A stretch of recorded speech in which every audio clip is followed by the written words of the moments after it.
tratto da un testo di Luigi Muscas. Colori vivaci, corsetti in brocato dorato, ampi foulard smuccadorisi a fiorami vistosi, che sottolineano la bellezza genuina delle nostre donne, tanto da destare nell'anima incantata di un visitatore continentale dei sentimenti così spontaneamente espressi. Anche Serramanna, come ogni paese o città della Sardegna, aveva il suo bel costume, sgargiante, soprattutto quello delle donne. Saranno in pochi a ricordarlo ormai, ma nella prima metà di questo secolo era ancora possibile ammirarlo in qualche particolare manifestazione. Nel 1936, anno della proclamazione dell'impero, ci fu un raduno a Cagliari per celebrare l'evento. Anche Serramanna partecipò con un gruppo di giovani.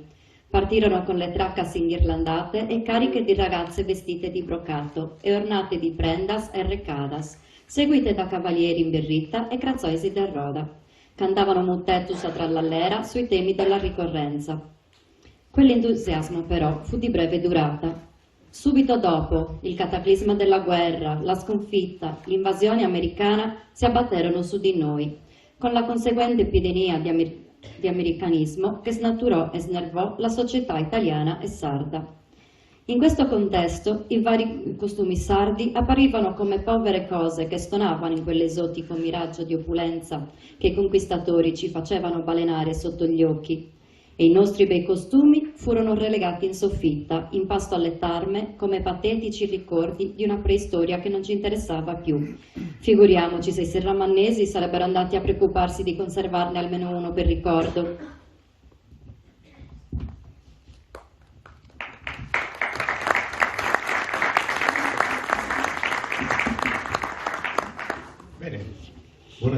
Buonasera a tutti, bentrovati. Che bello iniziare con questi ricordi, questa narrazione, questa come dire, istantanea su un tempo che ha segnato, peraltro, un tempo storico molto importante che ha segnato, come abbiamo sentito, anche l'utilizzo di quello che noi oggi chiamiamo apparato vestimentario identitario, che ci riconduce nei luoghi grazie proprio a queste tecniche della moda, dell'utilizzo del vestiario, di tutte quelle caratterizzazioni che, come dire, rientravano in un ambito comunitario e quella comunità si riconosceva, si rispecchiava attraverso queste mode e moduli. Ecco, il lavoro di stasera, l'incontro di stasera con queste parole in qualche modo è stato già anticipato, perché il nostro lavoro, il lavoro dell'associazione che ha voluto come dire, incontrarvi, confrontarsi con la sua comunità,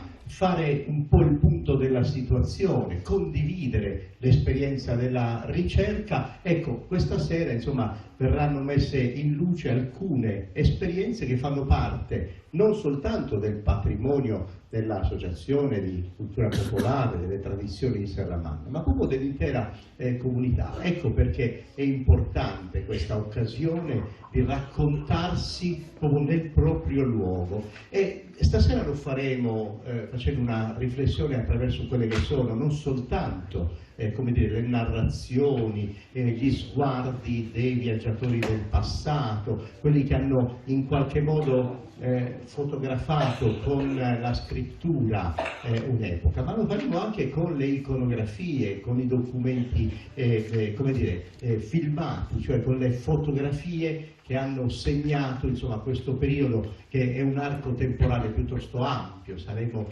come dire, arriveremo dalla metà dell'Ottocento fino alla prima metà del secolo che è appena trascorso. Quindi un lavoro molto importante di ricerca che mette in luce tutta una serie di aspetti. Una delle cose belle, che ci riporta anche il titolo, è che come dire, la ricerca prosegue. Questo è un po' lo spirito della giornata di oggi. In realtà la ricerca non arriva mai, come dire, ad una conclusione, c'è sempre da lavorare, c'è sempre da affinare le tecniche, le metodologie, l'entusiasmo, la voglia di coinvolgere. Insomma, la ricerca non ha mai fine, ma è importante ogni tanto fermarsi a riflettere per vedere, insomma, con uno sguardo attento che cosa è successo fino ad oggi e che cosa ci aspettano magari il tempo nel futuro. E questo è un discorso importante perché guarda alla comunità di Serramanna, ma si guarda anche intorno, guarda insomma i villaggi, le comunità, le piccole cittadine che sono diventate nel corso del tempo, e guarda anche, insomma, verso quei luoghi dove anche lì, in ciascuna di queste comunità, c'è una caratterizzazione particolare espressa proprio dalla tipologia dell'apparato vestimentario. Quindi stasera noi incontreremo anche nel vestiario di questo arco temporale di cui abbiamo parlato, la seconda metà dell'Ottocento, fino a che non sono stati poi dismessi, come abbiamo sentito anche nella narrazione,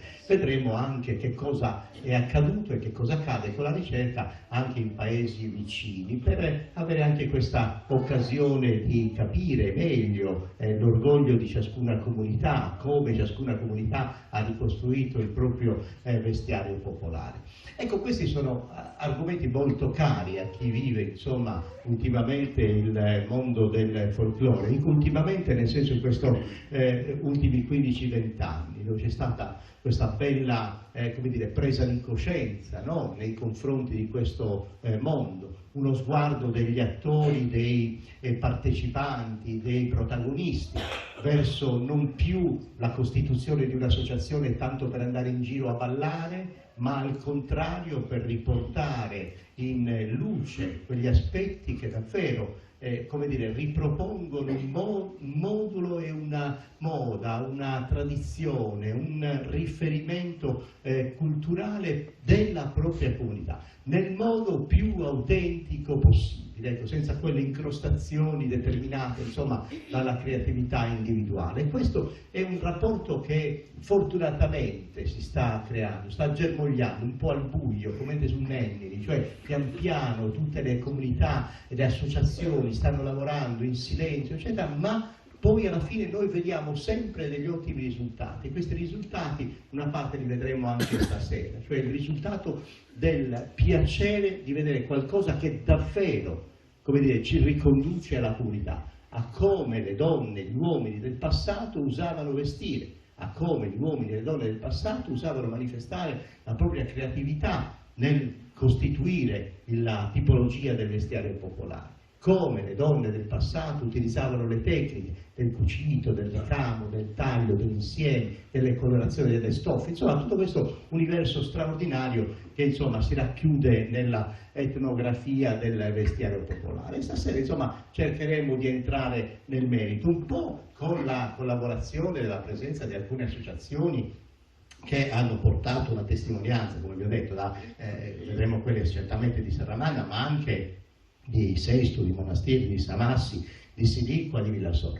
Ma interessante è la riflessione che faremo con i relatori, quindi andremo insomma, a fare diversi focus che ci aiuteranno a capire come a Serramanna, insomma l'associazione delle tradizioni popolari di Serramanna è riuscita, come dire, in questi anni di attività a mettere insieme tutto un piccolo patrimonio del vestiario popolare. Insomma, questo è un po' il quadro della giornata che ci aspetta stasera e che dà il piacere, insomma, di ritrovarsi con questi argomenti, credo a tutti voi, a tutti noi, molto cari. Ma un triplo piacere, devo dire. Uno è quello appunto dell'argomento, l'altro è quello di trovarsi qui a Serramanna in questo luogo, che devo dire, insomma, molto bello, quindi posto dove esprimere la vivacità culturale della vostra comunità, dove ritrovarsi per raccontare delle cose importanti, uno spazio così, insomma, complimenti all'amministrazione e alla vostra comunità per averlo reso così piacevole. E poi il terzo motivo di piacere stasera, e credo che in tanti lo condivideranno, è che il Cagliari ha vinto 4-2. Cioè,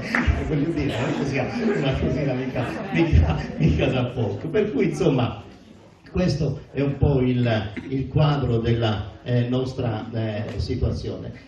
L'associazione delle tradizioni popolari di Serramanna, che insomma praticamente non ha neanche 10 anni di attività, nel 2016 si è costituita, quindi insomma, però il lavoro è estremamente intenso, cioè il tempo dedicato alla con generosità, devo dire, alla ricerca e soprattutto al desiderio di esprimere un'autenticità, insomma, è davvero molto molto intenso. Quindi questi 8 anni ne valgono molti di più, secondo me, visto il vostro impegno. Ed è molto bello che l'amministrazione comunale, tutta la comunità, insomma, sia vicina a questa associazione per riconoscere e per riconoscersi nella testimonianza del vestiario, e non solo, perché poi l'Associazione delle Tradizioni Popolari nel suo impegno ha anche altri valori, quello del recupero del momento di aggregazione di festa, del ballo popolare, il momento della condivisione di fede e di devozione, Spregadorias, Sor Rosario,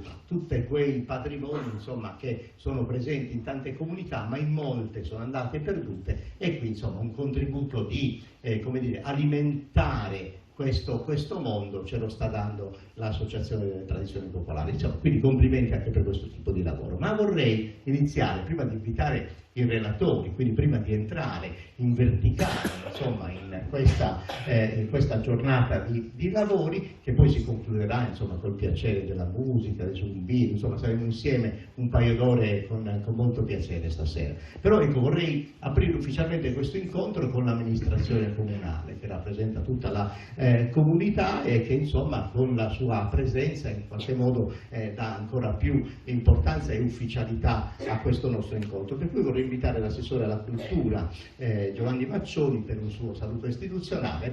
Benvenuti a tutti, colgo l'occasione per ricelebrare l'apertura di questa struttura che insomma, è stata ferma per un po' di anni, e finalmente siamo riusciti a riaprirla. E insomma la riapriamo anche con questa serata, con questo convegno che io ritengo, insomma, molto importante per il lavoro che l'Associazione Tradizioni Popolari porta avanti, ha portato avanti in questi anni. Io credo che stanno facendo un lavoro veramente molto importante, ma soprattutto un lavoro molto serio, molto minuzioso, perché ci sta dando la possibilità di riscoprire veramente quelle che era la nostra cultura, e le nostre tradizioni attraverso i costumi tradizionali, ma soprattutto, anche perché forse io sono particolarmente amante della fotografia, attraverso un lavoro di raccolta di immagini che ci aprono diverse finestre in periodi diversi della nostra comunità, quindi ci sta permettendo veramente di scoprire quelli che erano i luoghi di Serramanna, i personaggi di Serramanna, e insomma questo è un lavoro veramente molto importante, e io credo che dovremmo veramente trovare l'occasione per in qualche modo valorizzarli ancora meglio, il lavoro che l'Associazione Tradizioni Popolari sta facendo.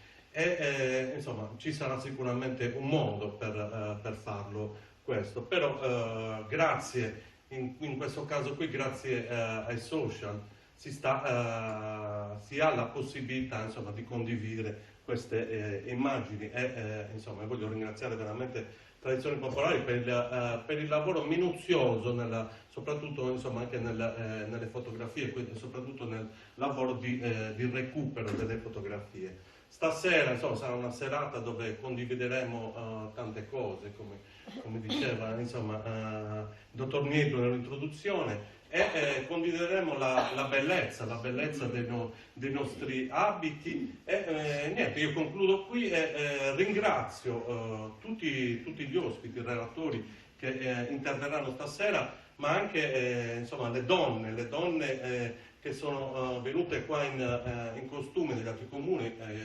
che dire, ieri era anche la giornata internazionale delle donne, quindi quale anche miglior momento per organizzare questo evento. Quindi grazie soprattutto all'Associazione Tradizioni Popolari per il lavoro che svolgono e per aver organizzato questo evento. Quindi vi inviterei veramente a fare un grande applauso all'Associazione Tradizioni Popolari. Grazie. Dai diari della famiglia di Palma. Era il 1880 e avevo 18 anni. Il monte si prese tutti gli ori e i gioielli di mia madre, e i creditori del mio patrigno il grande pastificio, le carrozze, i cavalli e i giardini di limoni. Allora decisi di andarmene lontano per trovare un lavoro. Era rientrato dall'Argentina, dove aveva avviato un magazzino di tessuti, mio cugino Consalvo. Si offrì di portarmi con sé. Una sera mia madre mi chiamò in camera sua e disse: «Se te ne vai in America, io perdo l'ultima mia ricchezza». Fu perciò che scelsi di emigrare in Sardegna. Solo dopo che morì mia madre decisi di lasciare definitivamente Napoli e di stabilirmi in Sardegna. Quando decisi di fermarmi stabilmente in Sardegna, scelsi Serramanna, che allora era un grosso borgo al centro di una pianura fertilissima. Non esistevano latifondi, ma vaste proprietà terriere, coltivate direttamente dai proprietari e dalle loro famiglie, a grano, vite e ulivo. E c'erano ricchi pascoli estesi, in cui svernavano anche i pastori venuti dalla Barbagia. Ed era stata istituita la scuola pubblica, che in pochi anni ebbe anche la 6ª classe. C'era il municipio e il Montegranatico, e l'ufficio del dazio e della pretura, e la farmacia e il medico condotto, l'allevatrice, il veterinario.